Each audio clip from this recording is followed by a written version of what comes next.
Bueno, se me cortó el video cuando estaba leyendo las tres consignas. Las tres consignas son entonces las siguientes.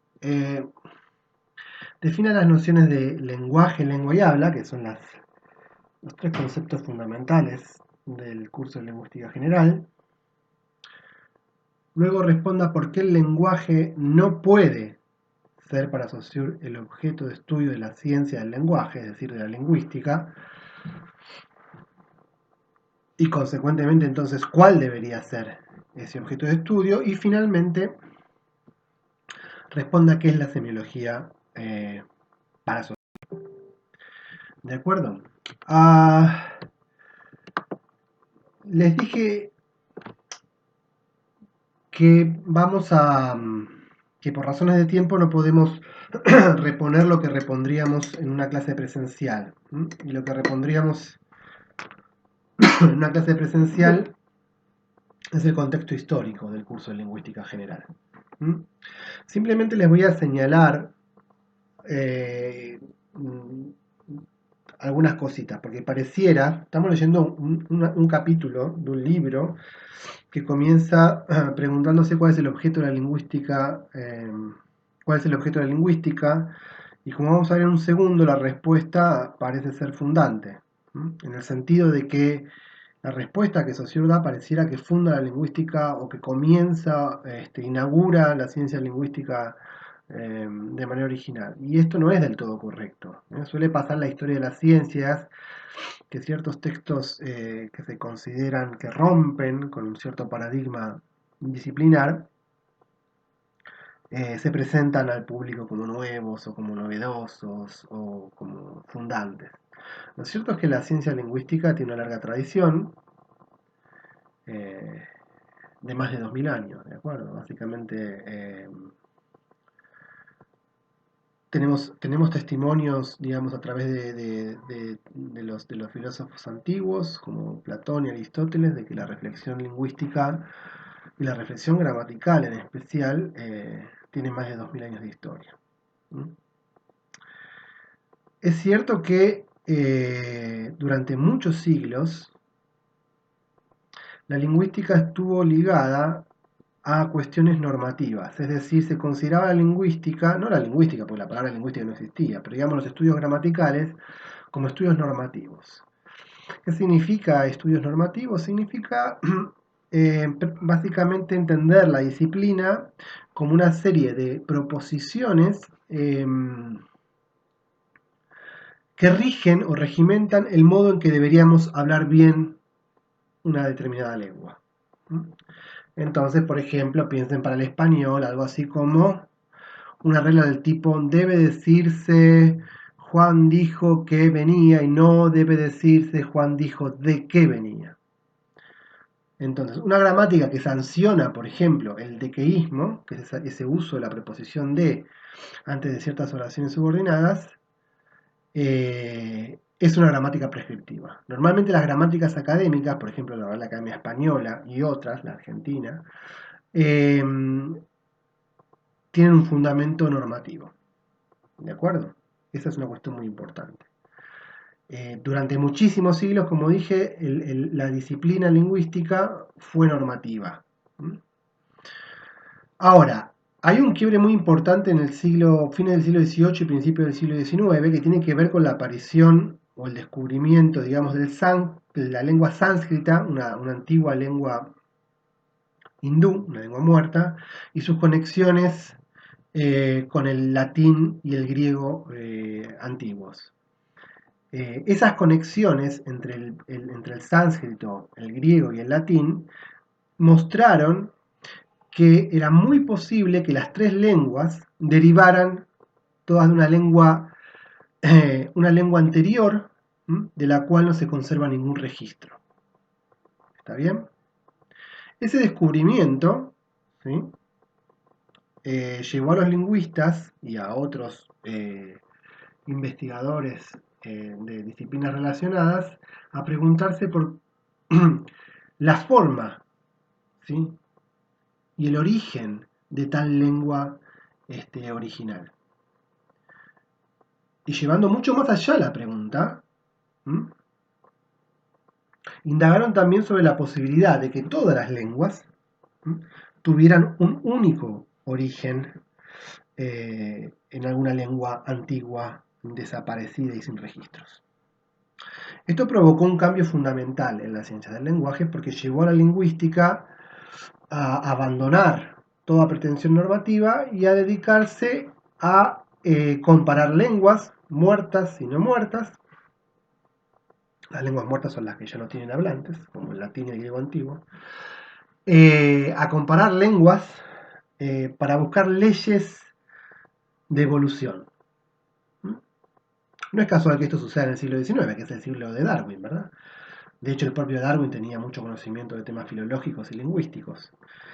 Y se dice que muchas de las ideas del origen de la especie, de su famoso El origen de las especies, están influenciadas por los trabajos de muchos lingüistas del siglo XIX también. Y viceversa. También los lingüistas tomaron como modelo las teorías evolucionistas de Darwin. Entonces, la lingüística, primer punto, la lingüística abandona la pretensión normativa de los siglos anteriores, se convierte en una ciencia descriptiva, no normativa. La ciencia no nos dice ahora cómo deben ser las lenguas, la ciencia ahora nos dice cómo y por qué cambian las lenguas, es decir, mediante qué leyes de cambio. Eso es un cambio fundamental. Y se inauguran los estudios entonces comparados, ¿de acuerdo? En busca de leyes de cambio, como dije antes. En ese contexto surge Saussure, ¿de acuerdo? Es el contexto. El contexto de Saussure es el contexto del siglo XIX. Un siglo que en cuanto a los fenómenos del lenguaje es evolucionista y comparatista. Bien. Como vamos a ver en un momento, Saussure va a invertir o va a cambiar de manera radical esa perspectiva decimonónica, la perspectiva evolucionista. Ya vamos a ver por qué. Pero eso es todo lo que puedo decirles en un video muy breve respecto del curso de lingüística general. Perdón, del contexto en el que surge el curso de lingüística general. Es el contexto del siglo XIX, un contexto con pretensiones comparadas e historicistas, o evolucionistas, mejor dicho. Entonces, con ese brevísimo e incompleto resumen del contexto en el que surge el curso de lingüística general, vayamos al capítulo 3 de la introducción, que es el objeto de la lingüística. Y empecemos, voy a recoger algunas citas y voy a pasar a comentarlas. Y es así, de hecho, como me gustaría que ustedes lean. Con el libro en la mano, subrayando, anotando, ¿sí? Pensando frases que les resultan complejas y que tienen que desarmar, etc. Bueno, la pregunta con la que se inaugura el capítulo en cuestión es muy simple y es ¿cuál es el objeto a la vez integral y concreto de la lingüística? O sea, ¿cuál es el objeto de la lingüística? La primera cosa que yo ya les advertí es que el objeto de la lingüística, a pesar de toda apariencia, para Saussure no va a ser el lenguaje. ¿De acuerdo? Y la razón es la siguiente, lo voy a decir de una vez y para siempre. El objeto de la lingüística no puede ser el lenguaje, a pesar de lo que podríamos llegar a pensar a primera vista, porque el lenguaje no constituye un dominio de referencia homogéneo. ¿De acuerdo? Esto está dicho de manera no del todo explícita en el curso. Por eso es bueno que cuando lean este capítulo tengan también a mano el texto de Milner, que va a sintetizar cuáles son los preceptos epistemológicos, metodológicos, con los que se mueve Saussure. Uno de esos preceptos metodológicos, que es caro a todo lo que se conoce como la epistemología euclidiana, por Euclides, es que la ciencia debe operar con objetos de estudio únicos y homogéneos. Esto se llama principio de unicidad del objeto y de homogeneidad del dominio. Página 24 de Milner. Dice así: todas las proposiciones de la ciencia deben concernir a los elementos de un mismo dominio y referirse a un objeto único. ¿De acuerdo? Ahora, Primera cuestión, ¿por qué el lenguaje no es o no constituye un dominio de referencia homogéneo? Bueno, pensemos de manera absolutamente ah, digamos, ingenua, ¿qué cosa es el lenguaje humano? ¿O qué cosa es y qué cosas hace el lenguaje humano? Si empezamos a sacar toda la hojarasca que tenemos en el medio, lo primero que, la conclusión básica a la que llegaríamos es que el lenguaje humano es un mecanismo, ¿sí?, que une cosas diferentes, por ejemplo, en el caso de las lenguas orales, digamos, sonidos, de manera poco bruta, sonidos y significados, los une, ¿m?, y permite, ¿m?, a través de esa unión, el ejercicio de la comunicación. Eso parece razonable.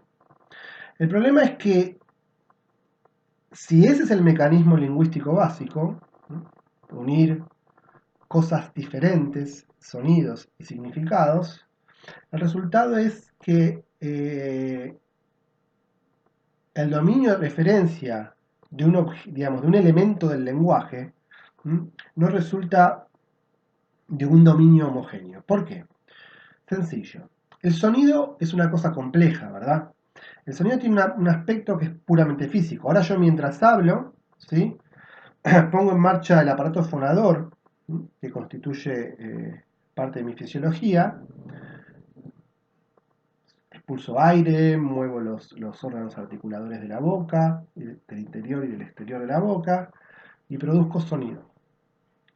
Eso ya es una combinación no homogénea, ¿sí?, porque hace referencia a los dominios. El dominio de lo fisiológico, ¿sí?, referencia al aparato fonador, por un lado, y referencia al dominio de lo físico, ¿de acuerdo? Es la física del sonido. ¿Estamos bien hasta ahí? Pero el sonido lingüístico no es solamente algo fisiológico y físico. De todos los sonidos que yo produzco cuando produzco lenguaje, solo algunos se retienen en mi mente como sonidos puramente lingüísticos. No es cada detalle de mi voz lo que interesa, ¿de acuerdo? Lo que interesa es que ustedes puedan reconocer, mientras yo hablo, el conjunto de consonantes y vocales que constituyen mi repertorio hispánico.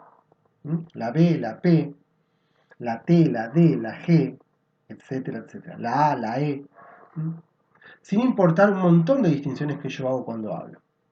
El modo más o menos sonoro de algunas consonantes, ¿sí?, el alargamiento mayor o menor de algunas vocales, el modo particular en que expulso el aire, por particularidades de mi fisiología, etcétera, etcétera. Ustedes solo retienen aquellos sonidos que le van a permitir distinguir conceptos. Eso significa que el sonido es fisiológico, tiene un costado fisiológico, tiene un costado físico y tiene un costado mental o psíquico. ¿De acuerdo? Por lo tanto, el lenguaje, que contiene, que incluye la producción de sonido, la fisiología del sonido y la psicología del sonido, ¿sí?, por ese simple argumento de ser no homogéneo, por hacer referencia a tres dominios distintos, no puede ser objeto de estudio de la lingüística, porque los objetos de estudio deben ser homogéneos, es decir, hacer referencia a un dominio único. Pero dije además, o sea, el sonido es no homogéneo, ¿de acuerdo? Pero dije además que el mecanismo fundamental del lenguaje es unir sonidos con significados. ¿Y los significados qué son? Pensemos, ¿son entidades físicas? ¿Son entidades psicológicas? ¿O son entidades eh, fisiológicas? Bueno, físicas no son en principio, fisiológicas tampoco. Lo que nos queda es suponer que son psicológicas. Esto es debatible filosóficamente, pero aceptémoslo. Porque es de hecho el supuesto que Saussure adopta. Los significados son conceptos que están en la cabeza. Bien, perfecto. Entonces, el dominio de referencia, digamos, del significado, es homogéneo, porque es la mente, es el dominio psíquico. Muy bien. Pero para tener un hecho lingüístico, tengo que tener sonido y significado. Ahora, si el dominio tiene que ser homogéneo, el sonido solo me va a interesar el dominio que comparte con el significado. Dijimos que el sonido tiene tres aspectos, tres dominios: físico, fisiológico y psicológico. Bueno, dado que el significado es psicológico, la parte del sonido que interesa al hecho lingüístico es también el aspecto psicológico. Primer punto fundamental, entonces. ¿Sí? El objeto de estudio de la ciencia lingüística es un objeto de estudio que hace referencia al dominio psíquico de la cabeza. ¿De acuerdo? El lenguaje es todo. El lenguaje contiene lo psíquico, lo fisiológico, lo físico. ¿Bien?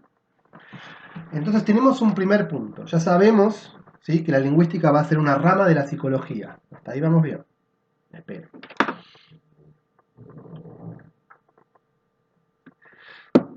Pero además, el lenguaje es heterogéneo, ¿sí?, por otros aspectos. No solo por esta dualidad entre sonido y significado, sino también porque el lenguaje presenta a la vez un hecho histórico, el de su propia evolución. Por ejemplo, el desarrollo del latín a las lenguas románicas, por ejemplo el español, que es una forma de latín. y, y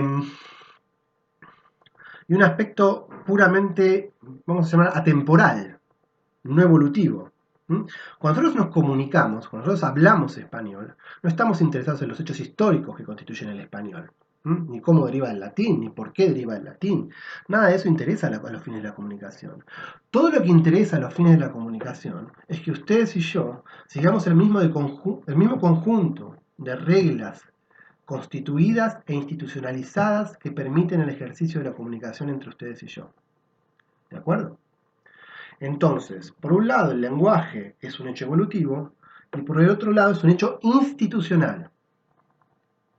¿De acuerdo? Los dos hechos son incompatibles entre sí, son heterogéneos. ¿Por qué? Porque la evolución y la institución se chocan. La institución prescinde, ¿de acuerdo?, de toda regla evolutiva. Ser una institución es ser un conjunto de convenciones que se aplican en un momento dado, sin importar el antes, sin importar el después. Las reglas pueden cambiar, por supuesto, ¿sí?, pero para jugar el juego de la comunicación, todo lo que importa es que sigamos las reglas que se aplican en el momento de la comunicación. ¿Está claro? O sea que esta es una dualidad incompatible también. Dijimos ya que el siglo XIX era historicista. Perfecto. Saussure dice, bueno, tenemos que optar. O seguimos siendo historicistas o evolutivos, o nos pasamos a una perspectiva no histórica del lenguaje humano. Ya dijimos que el lenguaje humano es un hecho, perdón, el lenguaje humano no, el objeto de estudio de la lingüística es un hecho psíquico, que permite la comunicación entre individuos. Bueno, si esa es la respuesta, entonces entre la historia, entre el hecho histórico, evolutivo del lenguaje y el hecho institucional, es decir, el hecho de que la lengua, perdón, de que la comunicación humana depende de un conjunto de convenciones institucionalizadas, y bueno, Saussure obviamente opta por este segundo camino. Y eso es ruptura, ¿de acuerdo? Porque el siglo XIX, repito, era historicista. Saussure dice, no, lo que importa no es el hecho evolutivo, porque yo para comunicarme no necesito conocerlo, punto. ¿De acuerdo? Tenemos dos cuestiones. La lengua. Perdón.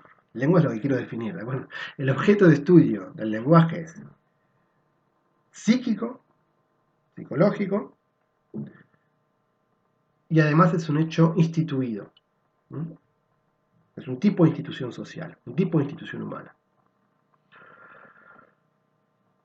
Bien.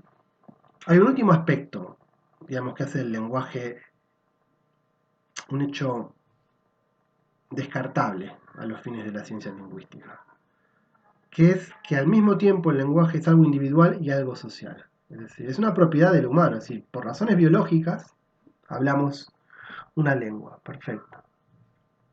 Y al mismo tiempo, dado que, como ya dijimos más de una vez, ¿sí?, hay un aspecto del lenguaje que habilita la comunicación entre seres humanos, que hablan el mismo código, entonces se sigue que también hay en el lenguaje involucrado un hecho social. O sea, el lenguaje es a la vez individual y social. De esa dualidad entre individual y social, ¿qué va a importar para la sociólogo? Dijimos ya que que el objeto de estudio de la lingüística es psíquico y que es institucional.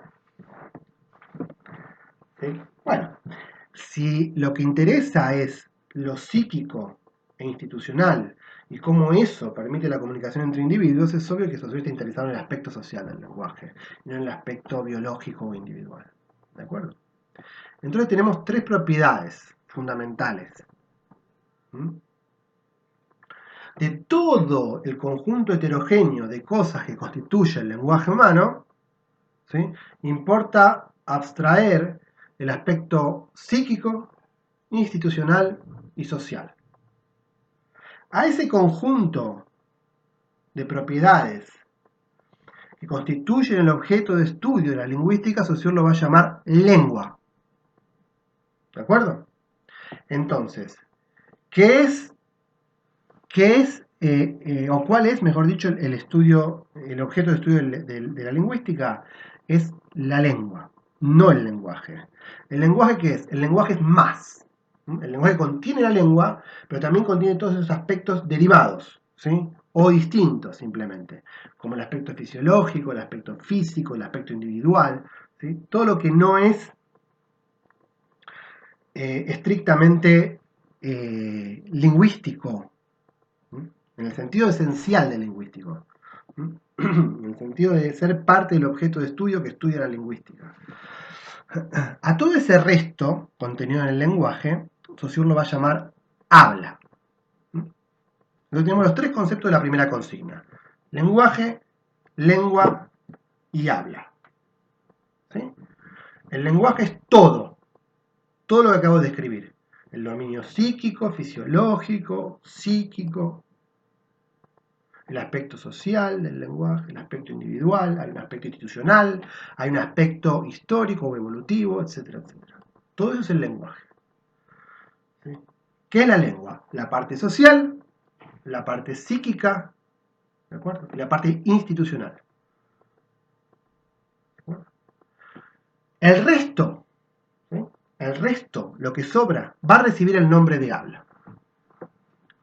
Tengo una tríada. Lenguaje es todo. La lengua es el objeto de estudio, la parte social, institucional y psíquica, y el habla es el resto, lo fisiológico, lo físico, aspectos psíquicos que no importan, etc. ¿De acuerdo?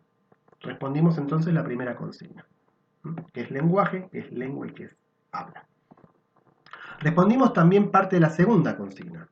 ¿De acuerdo? La segunda consigna dice, ¿por qué el lenguaje no puede ser objeto de estudio de la lingüística? Ya la respondimos.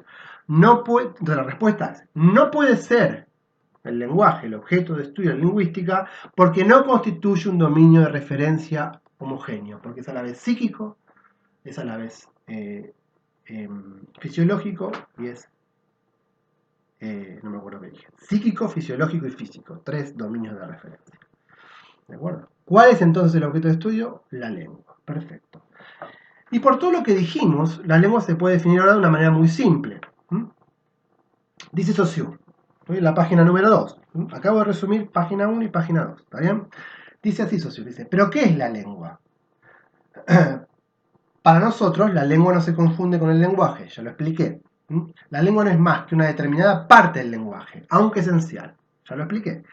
La lengua es una parte del lenguaje. ¿Qué parte? La social, la institucional y la psíquica. Y nos dice entonces la definición. La lengua es a la vez un producto social de la facultad del lenguaje y un conjunto de convenciones necesarias adoptadas por el cuerpo social para permitir el ejercicio de esa facultad de los individuos. Repito, es a la vez un producto social de la facultad del lenguaje y un conjunto de convenciones, una institución, un conjunto de convenciones necesarias adoptadas por el cuerpo social para permitir el ejercicio de esa facultad en los individuos. Y después termino la cita con esta pasaje muy famoso del curso. Dice, tomado en su conjunto, el lenguaje es multiforme y heterogéneo. A caballo en diferentes dominios. Es a la vez físico, fisiológico y psíquico. Pertenece además al dominio individual y al dominio social. No se deja clasificar en ninguna de las categorías de los hechos humanos porque no se sabe cuál es su unidad. ¿De acuerdo? Básico. Entonces respondimos las dos primeras consignas.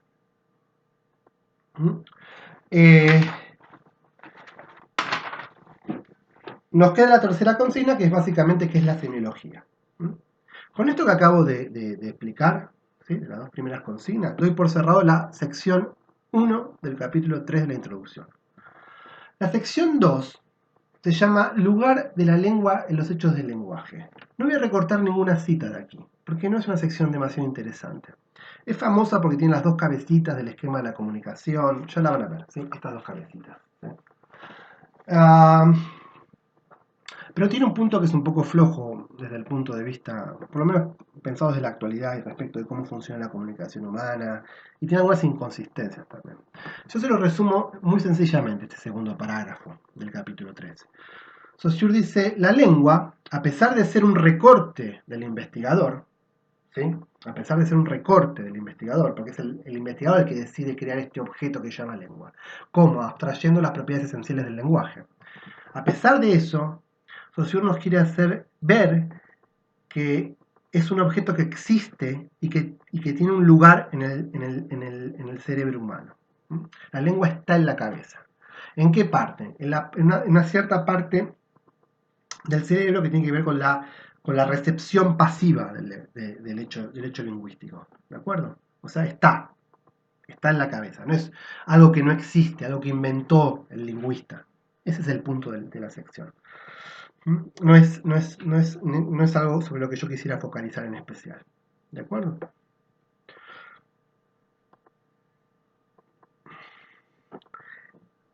Cierro el parágrafo 1 y el parágrafo 2 del capítulo 3 con una cita que fue fundamental en la historia de las ciencias humanas, ¿sí?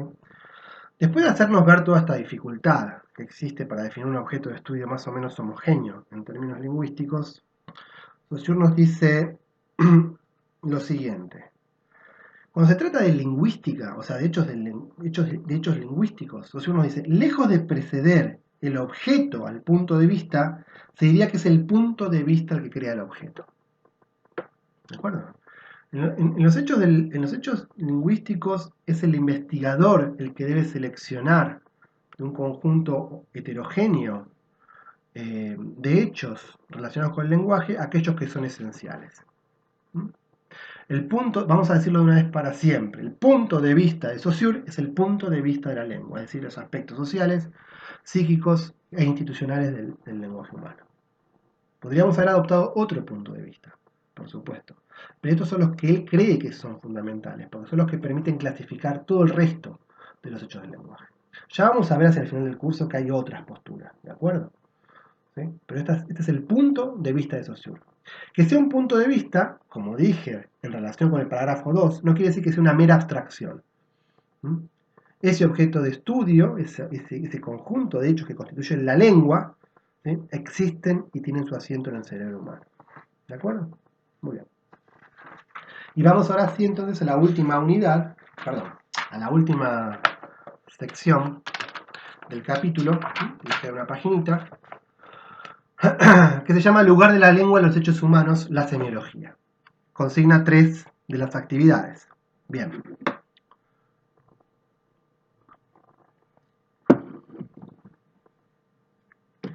Y también voy a recoger de aquí algunas citas que me parecen interesantes para ustedes, para que entiendan la importancia. Voy a leer hasta la definición de semiología. Recuerden que la consigna 3 es ¿qué es la semiología para Saussure? Así se los voy a leer. Y dice lo siguiente. Estos caracteres nos hacen descubrir otro más importante. ¿Cuáles son los caracteres? Los de la lengua, el lenguaje y el habla. Dice, la lengua, deslindada, es decir, abstraída así del conjunto de los hechos del lenguaje, es clasificada entre los hechos humanos, mientras que el lenguaje no lo es. O sea, la lengua, ¿sí?, constituye un hecho humano, Es parte entonces de las ciencias humanas, mientras que el lenguaje no lo es. ¿Por qué el lenguaje no lo es? Porque el lenguaje tiene también aspectos que le importan la física y le importan la fisiología. ¿Se entiende? ¿Mm? En cambio, todo lo que es lingüístico, ¿sí?, atañe a los hechos humanos, a las ciencias humanas en sentido puro. ¿Mm? ¿Qué tipo de ciencia humana? Bueno, por lo que dijimos recién, tiene que ser, la lingüística tiene que ser parte de la psicología. Y dentro, digamos, de las subdisciplinas psicológicas, tiene que ser una rama de la psicología social. ¿De acuerdo? Por lo que dije antes. Entre lo individual y lo social, lo social. Por lo tanto, la lingüística es una rama de la psicología social. ¿De acuerdo? Eso nos dice esta primera oración. ¿De acuerdo? Sigamos. O sea, la lengua es clasificable entre los hechos humanos, el lenguaje no. Bien. Dice lo siguiente, y esto es fundamental, quiero que se lo graben, ¿sí?, que se lo graben en el cuerpo y en la mente, porque es una confusión. O sea, si uno no entiende bien este párrafo, puede no entender la importancia del curso de lingüística general. Miren lo que dice Saussure. Dice, acabamos de ver que la lengua es una institución social. Ya lo dije esto. ¿Qué importa de la lengua? Importa lo psíquico, importa lo institucional e importa lo social. Entonces dijimos, la lengua es una institución social. Coma. Pero, este pero es fundamental y rige todo el curso de lingüística general. Dice, pero se diferencia por muchos rasgos de las otras instituciones políticas, jurídicas, etc. O sea, la lengua es una institución social, pero es distinta a las demás instituciones sociales. Tiene rasgos característicos que la hacen esencialmente distinta. No es una diferencia menor, como vamos a ver, es una diferencia fundamental. ¿Mm?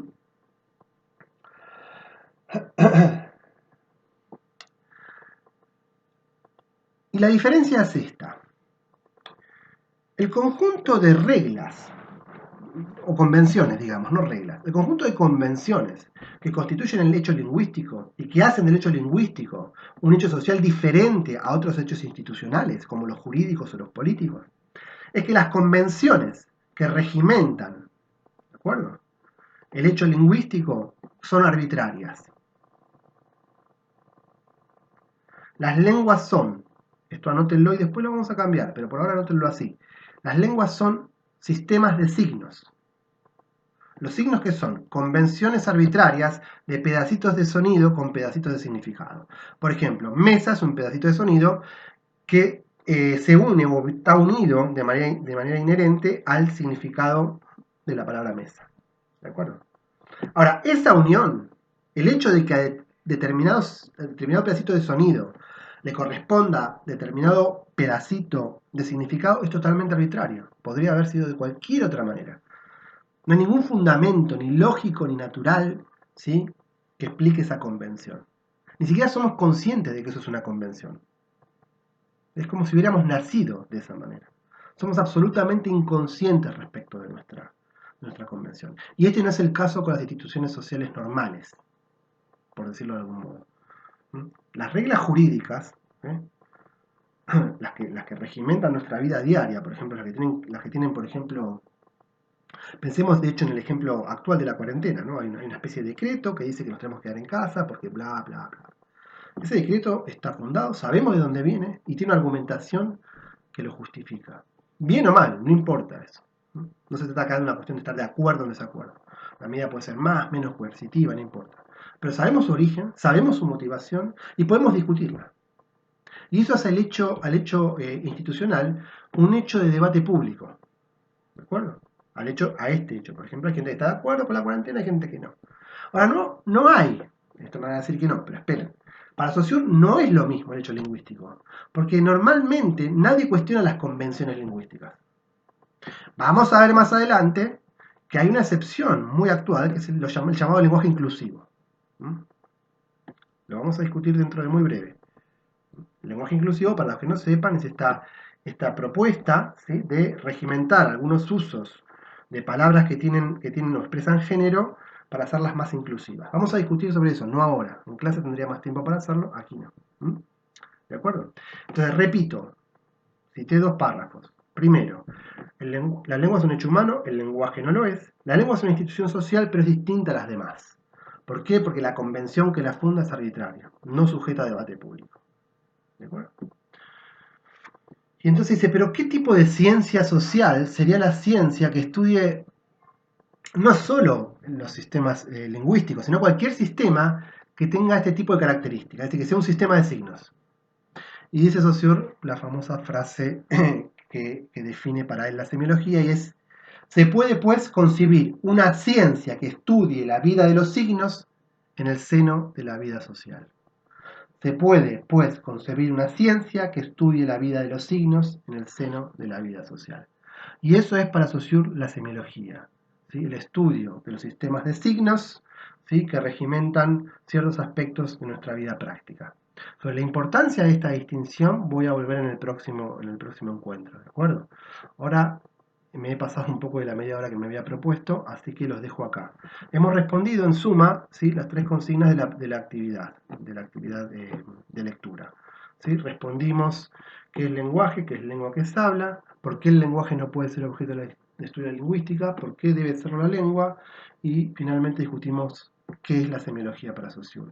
Tengan presente esta definición, parece trivial, uno dice, bueno, para Saussure la semiología es la ciencia de los signos. Bueno, es un poco más interesante que eso. Y si queremos entender por qué el libro tuvo el impacto que tuvo, tenemos que entender que lo que está haciendo Saussure es dividir las ciencias humanas en dos. Hay ciencias humanas de las instituciones sociales normales, por llamarlas de algún modo, aquellas que están fundadas en una convención, ¿sí?, que es parte o está sujeta al debate público, y hay un conjunto de hechos humanos que también tienen carácter institucional, ¿sí?, pero cuya convención fundante no está sujeta a debate público, en principio, porque su convención es arbitraria en el sentido de que es inmotivada o no natural.